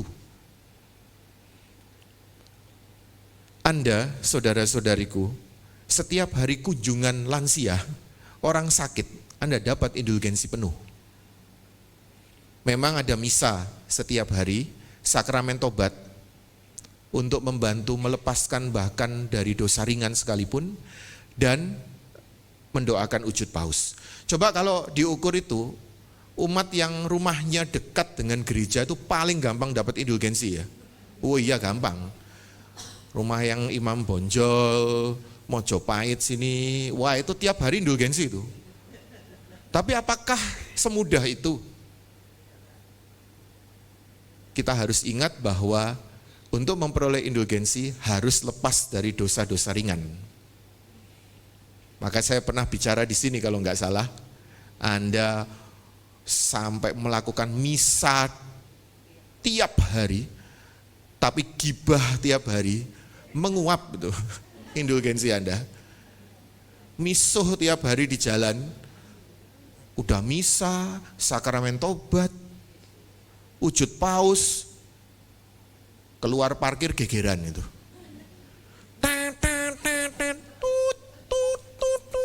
Ini saya sensor ya. Keluar masih misuh, di jalan gibah, bertengkar, menguap. Karena memang indulgensi itu menuntut keseriusan. Ini bukan soal syarat-syarat saja. Maka norma umum tentang indulgensi pada tahun ini menarik. Bahwa Anda bisa dapat indulgensi 2 kali sehari. Caranya dengan apa? Misa 2 kali. Langsung geger ini langsung. Romo mengajarkan ajaran sesat. Katanya misa itu tidak boleh 2 kali. Ya jangan salahkan saya. Salahkan tata suci loh. Dengan kemurahan hatinya memberikan indulgensi 2 kali sehari kalau Anda menerima tubuh Kristus 2 kali sehari. Jadi kalau Anda misa 2 kali sehari boleh. Tapi ingat jangan gibah. Lepaskan dari kelekatan dosa-dosa kecil itu. Anda pagi misa, sore misa, pagi misa, terus ikut misalnya sakramen pengurapan orang sakit dan menerima tubuh Kristus, tiba-tiba romonya tubuh Kristus gitu. Amin gitu. Anda menerima indulgensi. Yang Anda bisa berikan kepada siapa? Indulgensinya kepada diri Anda dan kepada orang yang Katolik yang sudah meninggal. Keluarga siapapun, bebas, teman, tetangga, atau kerabat dan sebagainya. Tuhan, saya berikan indulgensi ini kepada Tuhan, saya mohon indulgensi ini bagi saya. Kenapa kok kita ini sebenarnya butuh indulgensi tiap hari sih, Bapak Ibu? Karena kita berdosa tiap hari. Anda mungkin sudah melakukan indulgensi pada hari ini ya nanti ya. Dah selesai, misa, sakramen tobat, ujud paus, tek. Ini langsung indulgensi, Tuhan saya mohon indulgensi bagi diri saya. Besok geger lagi. Akibat dosa itu muncul lagi. Maka memang, loh Romo, berarti kita ini tiap hari sebenarnya butuh rahmat Tuhan, belas kasih Tuhan. Lah iya, sama seperti nenek tua yang diceritakan oleh Paus Fransiskus tadi. Kalau Tuhan sehari saja tidak berbelas kasihan, itu kiamat sudah. Itu penghakiman terakhir mungkin. Sudah tiada ampun seolah-olah. Tapi bahwa Allah itu berbelas kasih dan namanya adalah belas kasih itu sendiri. Dan bahkan kata indulgensi itu artinya belas kasih. Maka kita mohon setiap hari itu. Dan jangan hanya pada tahun yubileum. Nanti akhir tahun nanti, wah udah selesai udah ya selesai ya, belas kasih Tuhan selesai. Oke, selamat menikmati neraka baru lagi gitu. Enggak, indulgensi itu diberikan setiap hari, belas kasih Tuhan itu tidak terbatas. Maka kerjakanlah keselamatanmu dengan gentar, katanya Rasul Paulus, setiap hari. Berjuang, memperoleh, meminta, memohon, mengetuk, mencari. Ini yang saya sampaikan.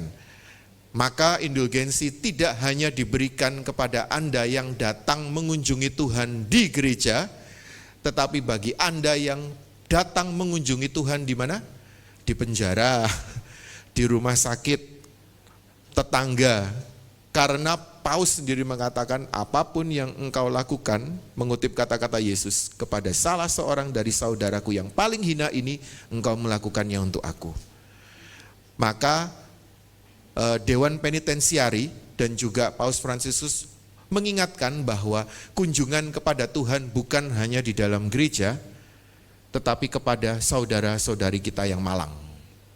Karena di situ Tuhan juga ada. Jadi Anda datang ke rumah sakit setelah misa mungkin ya, kemudian setelah sakramen tobat, percayalah, belas kasih Tuhan meliputi Anda. Anda datang ke pertemuan semacam ini, ibadah-ibadah seperti ini, doa-doa lingkungan, Anda dapat indulgensi penuh. Jadi jangan kira indulgensi itu hanya Porta Sancta, terus kalau nggak ada tulisan Porta Sanctanya gitu, nggak ada ini wes, nggak masuk kriteria, nggak usah gitu. Padahal Tuhan tuh di dalam gitu. Weh, kok nggak masuk? Nggak ada Porta Sanctanya gitu. Apa Tuhan itu hanya kalau tertulis saja? Bahkan di rumah sakit, di penjara, tetangga Anda sendiri, mama papa Anda sendiri loh ya. Jangan jauh-jauh bicara tentang panti Wreda gitu. Mamanya sendiri tidak pernah dikunjungi gitu. Ngomel dikit malah dirasani gitu. Mama saya ngomel tuh Romo. Tapi kalau kunjung ke panti Wreda, mereka tepuk tangan gitu. Iya karena ada acara. Tapi coba bertemu dengan keluarga Anda sendiri. Doa lingkungan. Anda bahkan yang terlibat di pelayanan sosial bahkan bukan Katolik, indulgensi penuh. Jadi ada banyak jalan menuju ke Roma. Jangan kira Anda nabung ziarah 2 minggu, hanya Anda yang dapat indulgensi. Tuhan tidak jauh di Roma. Di rumah Anda sendiri ada. Terhadap suami Anda, anak Anda, tetangga Anda, mama papa, oma opa, asisten rumah tangga Anda sendiri. Itu sudah Anda memperoleh indulgensi yang penuh. Dengan syarat-syarat itu. Kenapa kok syarat-syarat harus ada, Romo? Membantu kita untuk bersatu dengan Tuhan. Maka Bapak Ibu Saudara-saudariku, agama Katolik, agama Kristiani ini bukan agama kitab, bukan agama hukum. Agama sabda Tuhan. Tuhan yang hadir dalam diri manusia, dan dalam diri manusia dia mengatakan sendiri, apapun yang engkau lakukan kepada salah seorang dari saudaraku yang paling hina ini, engkau melakukannya untuk aku. Maka penghakiman terakhir kita dimulai dari kapan Bapak Ibu? Dari sekarang. Jangan kira nanti Anda ketemu Tuhan terus dibuka kitabnya gitu. Dulu ngapain aja? Tuh tanya jawab. Pernah nyolong mangga? Penghakiman terakhir itu Anda berdiri langsung dihakimi. Masuk yuk. Loh, Anda baca Injil Matius kan? Sampai bingung orang. Loh, kapan kami ngasih kamu makan Tuhan? Nggak kerosoi. Loh, ya apa sih? Dulu waktu di perempatan dulu. Oh iya itu. Nah dulu waktu tilik tetangga yang sakit bawa manggis itu. Oh iya. Dulu waktu kunjungan ke penjara ikut gak? Ikut. Nah ya itu. Di situ aku ada. Maka saudara-saudariku, bebaslah, merdekalah. Nikmatilah rahmat Tuhan, rauplah dengan bahagia. Tahun rahmat ini mengajak kita untuk mencari, meminta, tapi bukan untuk meminta, tapi untuk memberi. Untuk berdamai, untuk juga berbelas kasih kepada sesama kita. Maka saya persilakan, kalau misalnya ada yang ingin bertanya jawab.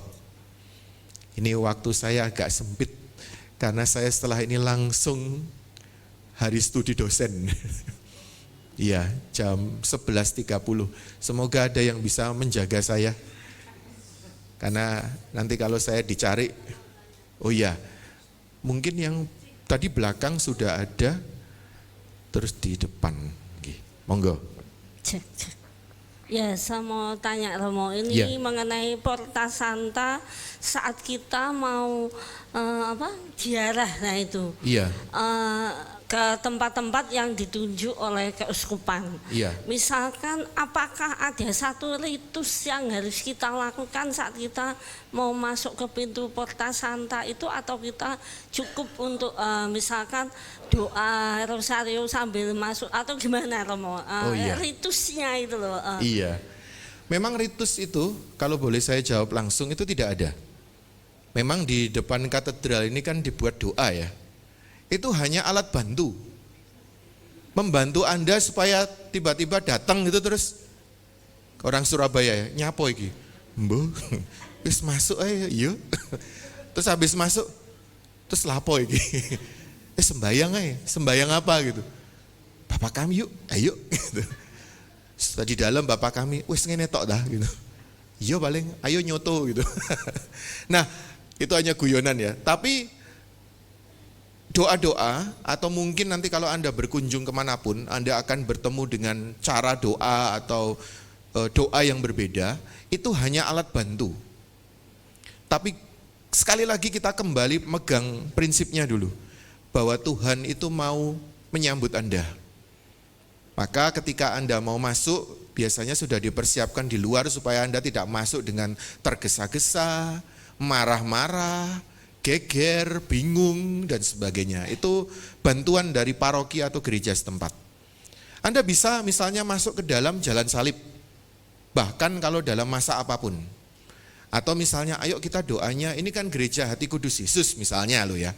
Jadi jangan dipakai sebagai patokan ya. Ayo kita doanya di depan patung Hati Kudus Yesus. Kita doakan misalnya litani Hati Kudus Yesus atau doa penyerahan kepada Hati Kudus Yesus bisa. Mungkin itu selesai dengan cepat, tidak masalah. Ini bukan soal waktu, tapi mungkin ada yang berniat pribadi, misalnya jalan salib dengan nyanyi, atau mungkin rosario dengan bernyanyi, atau ada yang ibadat siang di situ atau ibadat pagi. Ada yang bisa mendoakan brevir enggak Bapak Ibu? Buku ibadat harian yang biasa didoakan para rahib, suster, romo itu bisa digunakan juga. Misalnya, atau apapun. Jadi memang tidak ada ritus atau ketentuan yang khusus, yang baku. Tapi itu menjadi alat bantu. Kalau misalnya dari rumah Anda sudah siap dengan panitia, misalnya dari paroki atau komunitas, ayo nanti kita ke sana, setelah itu nanti kita akan, misalnya ada yang misa, atau misalnya ada yang bawa romo untuk sakramen tobat. Saya pernah melayani sekali. Jadi komunitasnya bawa romo, kemudian di situ ada sakramen tobat, kemudian doa rosario di Gua Maria, udah. Jadi tidak ada ritus yang baku dan jangan pernah merasa bersalah. Tuhan kita itu penuh belas kasih kok. Dia nggak ngitung-ngitung sama sekali. Anda datang aja dia senang kok. Tuhan, saya datang ya. Sip. Saya tak ngobrol sebentar ya Tuhan. Oke gitu. Misalnya di kapel adorasi. Dan juga jangan misalnya kemudian, aduh Porta Sancta kok dikunci. Misalnya datang ke katedral jam 1 malam misalnya itu. Dikunci pintunya terus, wah wis gak dapat indulgensi ini. Jangan berpikir itu. Anda lewat tuh, pintunya yang terbuka tuh lewat samping misalnya. Ya enggak apa-apa masuk aja tuh. Yang penting kan Anda bertemu Tuhan. Bukan soal jangan berpikir tahayul kalau nggak lewat sini nggak dapet gitu, nggak afdol gitu. Sama seperti kalau misalnya, wah kalau yang misa bukan romo ini kok saya nggak srek ya, nah itu toh. Atau misalnya kalau nerima komuni toh, biasanya nerima komuni gini di depan asisten imam, wes langsung melipir. Romonya pindah lagi gini. Justru itu malah menghina Yesus yang Anda terima loh. Di pingpong nih, ya apa sih? Yang Anda terima itu kan Yesus. Bahwa yang memberi itu asisten imam, atau suster, atau romo yang bagi Anda mungkin, sopo sih. Yang Anda terima Tuhan Yesus. Saya tahu memang secara manusiawi loh, secara manusiawi kan wajar romo. Tapi kan kita dipanggil untuk menjadi ilahi seperti Tuhan. Jadi, lampauilah segala aturan, ritus-ritus, masuklah, mendekatlah lebih dalam kepada Tuhan. Sama seperti Monsinyur Didik pernah nyampaikan, kalau misa, datanglah misa merayakan Ekaristi, jangan melihat misa. Kadangkala ada umat yang datang melihat gitu, loh salah toh, loh berlutut loh, salah berlutut. Romonya ini apalagi tuh. Alah bajunya pink ini apa sih ini? Prapaskah kok pink gitu. Nunjuk terus gini. Lah terus kapan kita merayakan misa? Kalau kita nih kadang melihat gitu. Kayak jadi hakim garis tuh loh. Ya offside gitu ya. Ngelihat kesalahan orang tuh mudah sekali tuh loh. Menunjuk-nunjuk orang. Bukankah Yesaya kan mengingatkan kita di awal setelah Rabu Abu itu. Apakah itu puasa yang kau kehendaki? Nunjuk-nunjuk orang gitu. Pukul-pukulan sama orang, gegeran. Makanya waktu homili di masa Prapaskah awal itu setelah Rabu Abu saya katakan, kapan sih kita ini berpuasa Bapak Ibu? Setiap hari. Loh kok bisa setiap hari? Yesaya mengatakan bahwa berpuasa yang ku kehendaki ialah engkau melepaskan tali-tali kelaliman, melepaskan belenggu kelaliman atau kuk, memberi makan kepada yang lapar, memberi pakaian kepada yang telanjang. Coba kalau Anda ingat dengan Matius bab 25 kan sama. Apapun yang kau lakukan kepada salah seorang dari saudaraku yang paling hina ini, engkau melakukannya untuk aku. Puasa kita itu sampai nanti mempelai datang. Bukan soal, biasanya masa prapaskah gini kan ada yang udah mulai bertengkar dan berdebat soal ini yang boleh dimakan daging ikan atau daging ayam. Daging ayam kampung atau ayam horen gitu. Telur boleh atau enggak? Udang masuk daging bukan? Loh, terus kalau daging imitasi itu daging atau bukan gitu. Halah, ya ampun Tuhan Yesus gak ngitung-ngitung itu. Nah percuma kita puasa dengan kuat tabah seperti itu tapi hati itu mendegek gitu. Akan kubalas dendamu di masa Paskah gitu. Mumpung nanti udah lewat, tidak ada pantang prapaskah lagi, tak sikat kon itu. Enggak gitu. Kita ini enggak ngitung-ngitung bahwa mungkin Anda lupa hari Jumat makan daging gitu waktu buka puasa bersama pegawai gitu ya. Loh daging, ya teruskan aja. Lah Anda buang makanan itu dosa loh. Paus Fransiskus mengatakan itu jatahnya orang-orang yang kekurangan. Dan mungkin dengan dalih kesalehan, tidak aku akan menolak daging. Tutup lagi dibuang. Itu padahal orang itu ada yang butuh makan, kerja sampai elek, sampai capek tiap hari. Dan kita, maaf Tuhan, aku telah memakan sedikit ayam ini, biarlah aku berikan pada kucing gitu. Hidup kita sekali lagi agama Katolik bukan agama, ya saya tidak mengatakan kita anarki ya. Wes terserah karepmu. Misa jengking, nggak jengking terserah gitu ya. Berlutut atau ada yang nanti biasanya kalau konsekrasi dung. Nggak apa-apa terserah silakan. Yang penting jangan ganggu yang lain gitu loh. Atau jangan menghakimi yang lain. Saya nggak mengatakan seperti itu pula. Nanti sebentar lagi Romo Indra akan bicara tentang semangat liturgi. Liturgi itu seperti permainan yang mengasyikkan. Anda kalau main game itu ada aturannya enggak? Coba catur Anda ngawur. Ya, main catur ngawur, gegeran langsung. Digibeng langsung. Baru mulai teng skak gitu loh. Loh, kok ngene? Loh karepku toh. Enggak boleh. Dalam semangat liturgi kita menikmati. Berlutut, kita bersyukur, kita bernyanyi. Dan kita enggak boleh ngomongin orang lain. Setirmu kurang tengah. Ya, itu lama-lama yang diajak main. Wes tah, cukup. Dah. Gerak lagi, tek gitu. Kurang L, harus gini, tek. Tuhan.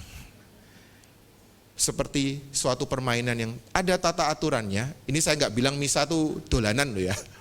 Tapi belajar dari permainan bahwa semua itu memang ada aturannya, tapi aturan membuat kita sungguh-sungguh menikmati atau merasakan hadirat Tuhan itu. Itu jawaban saya. Jadi Bapak Ibu jangan bingung intinya. Datang kalau Anda benar-benar blank itu ya tidak apa-apa. Apa ya? Rosario aja. Saya yakin yang memberitahu Anda rosario itu bukan roh jahat kok. Roh jahat macam apa yang menyuruh Anda doa rosario itu? Itu roh jahat yang tersesat itu. Pasti Roh Kudus yang membimbing Anda dalam kebingungan, puji syukur lupa, dan apapun. Rosario bahkan, loh rosario itu mana ini? Loh lali, loh Anda punya jari 10 langsung pakai aja. Salam Maria penuh rahmat. Romo Jelantik tuh ngasih tahu saya tuh. Saya kalau rosario pakai jari kok. Oh ada 10 pas kok. Ya bener ya enggak? Ya kalau lupa sedikit enggak apa-apa lah. Ini 5 atau udah 10 ya? Kadang bilang, gak apa-apa ya Bunda Maria, teruskan peristiwa selanjutnya. Baik, selanjutnya dari Ibu yang di belakang. Ya, terima kasih Romo. Untuk pencerahannya hari ini ada beberapa yang sudah terjawab. Ya. Cuma tadi saya pengen tanya ke Romo, Ya. yang anak dan ibu itu, yang anaknya kan sudah masih jangget di hati. Oh iya. Nah, indulgensi penuh itu sampai ke akar-akar itu maksudnya itu bagaimana Romo? Jadi apakah ibunya ini yang sudah diampuni sampai plong lego, sementara anaknya masih grundel kan Romo, masih ada, Yeah. pasti ada luka atau Yeah. apa? Betul. Itu yang pertama. Yeah. Terus yang kedua yaitu indulgensi penuh dan sebagian. Nah, Oh, iya. sebagian itu kayak apa? Iya. Terus yang ketiga, yang saya mungkin perlu untuk nanti banyak pertanyaan sih Romo ya, Iya, yang ke nggak saya apa-apa, Bu. itu. Saya jadi bisa jawab gitu loh Romo. Iya. Nah itu tanyanya begini Romo, kalau ini peraturan pintu suci, indulgensi penuh, sebagian semua itu kan yang menetapkan kan tetap manusia, sekalipun itu paus dan Iya. bapak gereja gitu Iya. Romo. Cuman lebih jelas, lebih terinci lagi, apakah ini benar sesuai dengan yang Tuhan mau? Oh ini loh, kalau ada indulgensi itu begini. Iya. Kalau ada kamu lewat pintu suci begini, terus melakukan kepada saudara itu kan memang di Alkitab memang Iya. jelas ya Romo ya. Iya. Nah yang pintu dan indulgensi ini yang masih rupanya ada beberapa yang laku gak bisa jawab gitu Romo. Mungkin Oh, Romo iya. yang jawab nanti. Baik. Yang soal Romo. jangget itu memang indulgensi itu diberikan kepada mereka yang melakukannya. Melakukan upaya untuk memperoleh indulgensi itu. Jadi kalau Bapak Ibu memang masih mungkin masih ada luka-luka itu dan sebagainya, persoalan atau akibat dosa, itu bisa melakukan itu. Indulgensi itu benar-benar murni dari Tuhan, ngasih. Dan itu Anda akan merasakan bahwa kok tiba-tiba saya ini punya sesuatu yang berbeda dengan dulu. Misalnya dulu tuh benar-benar benci, tiba-tiba dalam beberapa tahun, dalam upaya yang mungkin Anda tidak anggap sebagai upaya indulgensi, misalnya datang seperti ini, atau ikut pendalaman firman, misa dan sebagainya, tiba-tiba, loh Tuhan kok aku udah mulai merasa damai ya dengan orang itu. Itu efek dari indulgensi yang sudah mulai muncul. Terhadap anak memang kita tidak bisa memaksa, tentu ya, kita tidak akan mungkin korek-korek, kamu punya luka batin sama aku enggak? Ayo coba dicelidiki, malah tambah luka batin dia itu. Nah memang kita yang bisa, mungkin cara kita itu secara manusiawi membantu. Kalau ada sesuatu ya Bu ya, Bapak Ibu, memang sulit, kita tidak tahu ya, saya nggak tahu luka batin Anda, isi hati Anda. Orang bilang saya punya indera ke-6, ngurus 5 indera aja bingung kok. Buktinya saya pakai kacamata ya. Ngelihat aja susah nih kadang ini. Udah mulai burum yang lihat. Apalagi boro-boro indera ke-6 gitu. Nggak bisa saya tahu isi hati Anda, tapi Anda bisa paling tidak membantu putra-putri Anda atau siapapun. Paling tidak yang minimal yang bisa Anda lakukan untuk berdoakan dia. Mendoakan mungkin intensi misa atau doa pribadi. Jadi jangan hilangkan itu ya. Jangan ngalap berkah untuk, wah indulgensi ini buat saya Tuhan. Tapi coba doakan orang lain. Berkati orang lain. Berkatilah orang yang menganiaya, mengutuk kamu, mintalah berkat bagi mereka yang menganiaya kamu. Itu kata-kata Yesus ya. Yang berikutnya soal sebagian dan penuh itu memang tergantung upaya kita. Bapak Ibu, yang saya mau katakan, hidup kita sebagai orang Katolik ini pasti mendatangkan indulgensi tiap hari. Tergantung upaya kita. Contoh, Anda datang ke sini, ini sebenarnya saya yakin indulgensi sebagian paling tidak bekerja. Iya, kok sebagian Romo? Karena saya bertanya, apakah Anda sudah sakramen tobat? Belum gitu ya. Kemudian, apakah Anda merayakan Ekaristi hari ini? Nah, ada yang sudah, ada yang tidak. Upaya manusiawi itu juga ukurannya akan mengukur indulgensi. Tapi bahwa bahkan kegiatan Anda sehari-hari, doa rosario Anda di rumah loh, itu mendatangkan indulgensi loh, jangan salah. Meskipun sebagian akan membantu Anda memulihkan Anda. Jadi orang Katolik itu pasti dapat berkat. Buka firman, doa kerahiman ilahi jam 3, kaplet Santo Mikael, adorasi 10 menit, rosario ngantuk kebablasan itu, indulgensi sebagian. Benar saya katakan. Jadi benar-benar Anda itu bisa mendapat segala pertolongan rahmat Tuhan. Karena arti indulgensi itu apa Bapak Ibu? Belas kasih Tuhan. Dan yang terakhir, kalau boleh saya tanya tentang kepastian penetapan. Ya. Ya. Yang kita lakukan dalam hidup sebagai orang Katolik gereja ini adalah sejarah keselamatan. Artinya sejarah bahwa kita nggak pernah putus dari yang sebelumnya. Bahkan nggak pernah putus dari apa? Perjanjian lama. Bayangkan kami para imam ini mempersembahkan apa dalam misa? Roti dan anggur ya. Ingat nggak waktu kitab Kejadian ada seorang imam yang mempersembahkan bukan daging kurban tapi apa? Roti dan anggur, yaitu siapa? Melkisedek.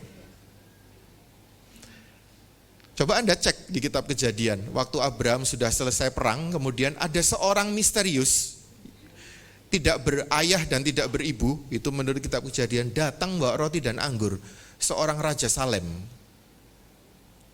Nah, itulah yang diteruskan oleh gereja, bahwa pintu suci ini, Bapak Ibu, dasarnya itu apa sih? Yesus sendiri mengatakan, akulah pintu. Dan kemudian gereja membuatkan suatu lambang manusiawi supaya orang yang lewat di situ menyadari bahwa aku mau ikut Tuhan. Makanya tadi saya agak bicara panjang lebar, jangan terpaku pada barang-barangnya, tapi bahwa siapa yang ada di balik itu. Kadang-kala kita ini bisa terlalu tahayul. Rosarionya Anda hilang, marahnya kepada anak hebat sekali.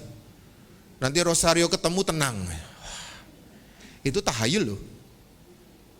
Anda bisa berdoa rosario dengan apa saja kan? Kenapa harus rosario itu? Loh ini rosario ini diberkati uskup Romo. Lah iya diberkati uskup. Tapi apakah kalau rosario itu hilang Anda harus marah? Berarti kan ada sesuatu yang tidak beres dalam beriman itu. Nah maka soal pintu suci, indulgensi itu semua ada di kitab suci. Terus terang, saya secara singkat saja ya. Nanti kalau ada tema-tema berikutnya mungkin saya bisa katakan dasar-dasarnya. Tapi untuk mengatakan bahwa dasarnya misalnya jelas, apa yang kamu ikat di dunia terikat di surga.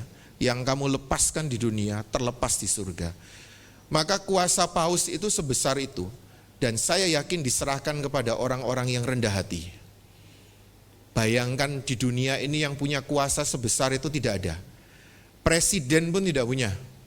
Presiden kuasa eksekutif, hakim itu kuasa yudikatif, DPR kuasa legislatif. Siapa yang punya 3 kuasa itu di dunia? Hampir semua uskup dan paus. Dengan mengindahkan aturan-aturan yang ada tentu. Tapi dasarnya kalau tarik mundur, bukan dari manusia, Tuhan sendiri yang bilang, kuserahkan kunci kerajaan surga. Apapun yang kau lepas di dunia terlepas di surga. Itu. Dan itu untuk apapun.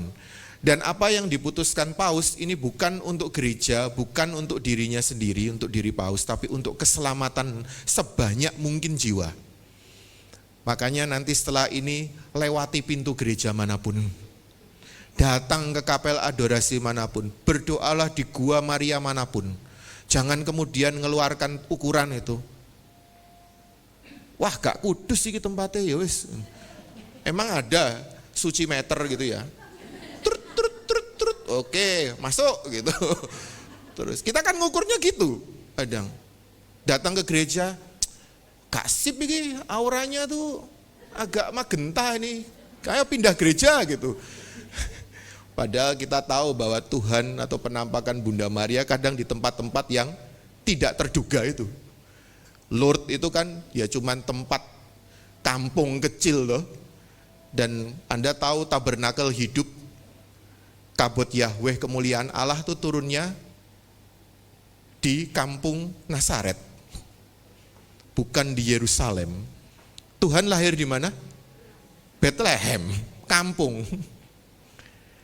Maka jangan menyepelekan, jangan pernah kita ngukur-ngukur seperti bacaan Injil kemarin. Ukuran yang kamu ukurkan kepada orang akan diukurkan kepadamu juga. Kalau kita terlalu ngukur, wah ini kurang suci nih, wah romonya kurang sip ini, waduh ini apa lagi nih. Saya nggak mau terima komuni kudus dari orang itu. Kadang kita menganggap diri lebih baik saya dari orang itu. Maka ini jawaban saya setelah ini langsung cabut karena sudah ditunggu. Dan saya mohon doa dari Anda sebelum saya memberkati Anda. Minta maaf nanti saya nggak bisa sampai selesai karena langsung dengarkan makalah dan menyerahkan kepada kerahiman Allah supaya nanti saya nanggepinya nggak ngawur itu. Baik, kita bersatu dalam doa.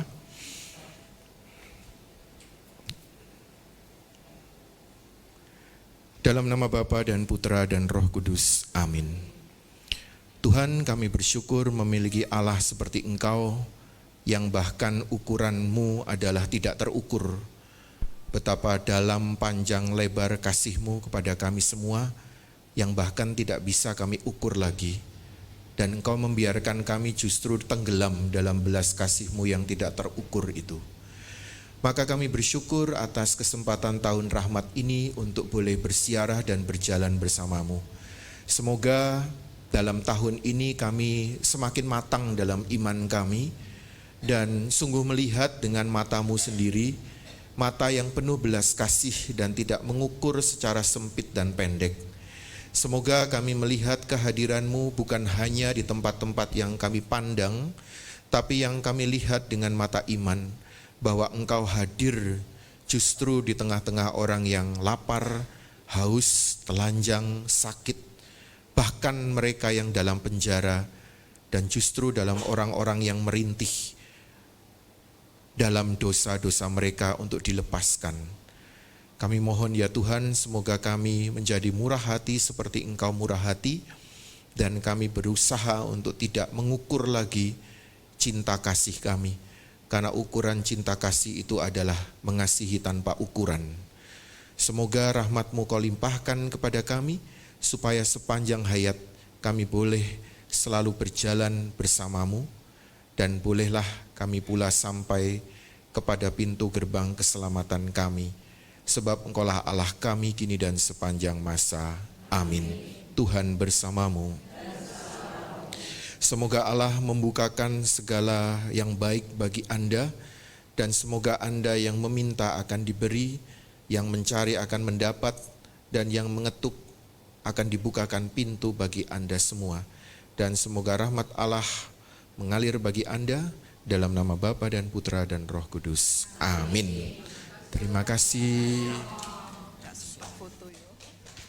Minta maaf gak sempat foto ya, saya langsung saja. Baik, terima kasih banyak Romo. Ya, saya percaya kita semua boleh mengalami segala kebaikan Tuhan, dan mari kita juga mau memberikan sebagian daripada milik kita hanya untuk menyenangkan Tuhan.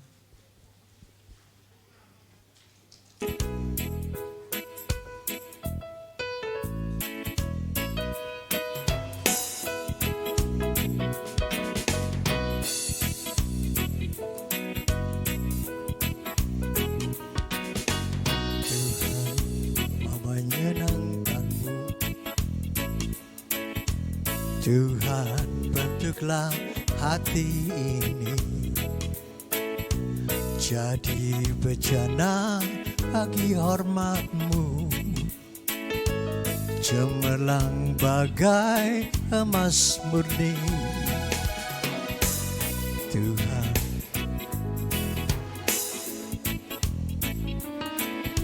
semua ku berikan padamu, kuduskan hingga tulus selam, agar aku menyenangkan-Mu. Sama-sama kita katakan, menyenangkan-Mu, senangkan-Mu, hanya itu kerinduanku. senangkan-Mu, Menyenangkan-Mu, senangkan hatimu, hanya itu kerinduanku. Menyenangkan-Mu, senangkan-Mu, hanya itu kerinduanku. Menyenangkan-Mu, senangkan hatimu, hanya itu kerinduanku. hanya ini Tuhan.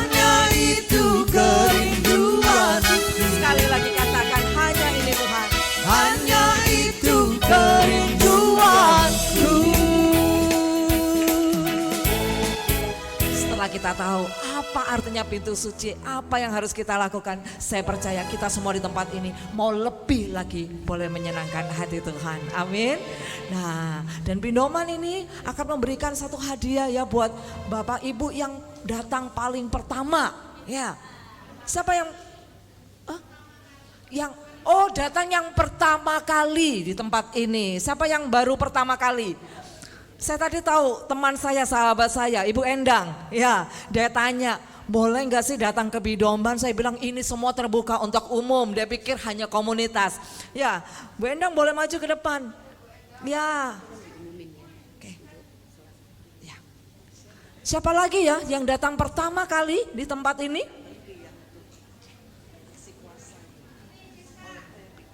Oh, silakan Ibu Siska, boleh maju ke depan ya. Teman-teman dari Bunda Kudus akan memberikan satu souvenir. Ya, semoga Anda tidak hanya datang pertama, tapi boleh datang untuk Selasa-Selasa berikutnya ya. Oke, silakan. Silakan Ibu Ervina untuk boleh memberikannya.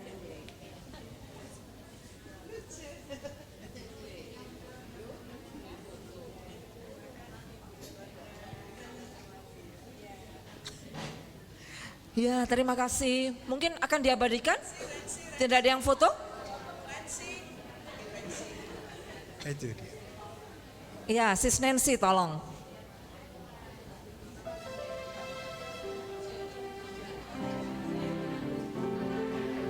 Oke, cheers. Ya, selamat ya Bu Endang dan juga Bu Siska. Kami berharap untuk boleh datang ke Pindoman di lain waktu. Ya, ada satu pengumuman, Pindoman Selasa tanggal 25 yang akan datang bertempat tetap di HKY di lantai 2 ini ya Ibu Bapak dengan tema metanoia. Ya, Romo siapa ya ini?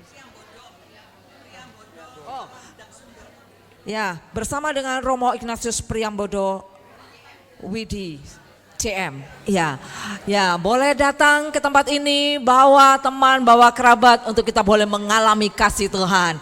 Ya, Tuhan memberkati kita semua. Sedikit penjelasan, tadi yang ada kotak aksi puasa itu bagi Anda yang terbeban untuk memberikan, nanti pada setelah Paskah akan kami serahkan kepada rumah yatim piatu yang sangat membutuhkan. Dan Romo Priambodo ini adalah kepala bidang sumber yang menggantikan Romo Paulus Winarto ya. Ya, makasih. Ya, baik. Terima kasih banyak Ibu Ervina. Kita boleh jumpa lagi di tanggal 25 Maret yang akan datang. Karena kita sudah terima berkat Tuhan ya. Tuhan memberkati kita semua. Ya.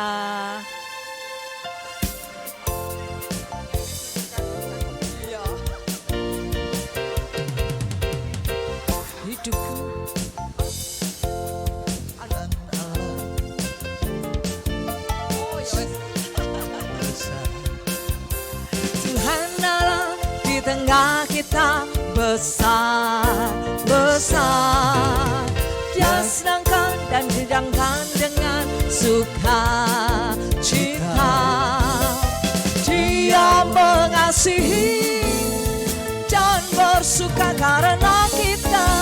Tuhan Allah di tengah kita besar, besar, besar,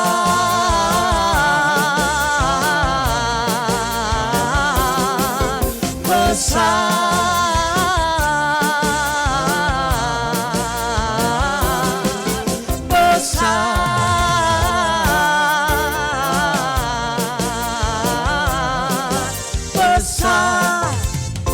Amin. Tuhan berkati, sampai jumpa.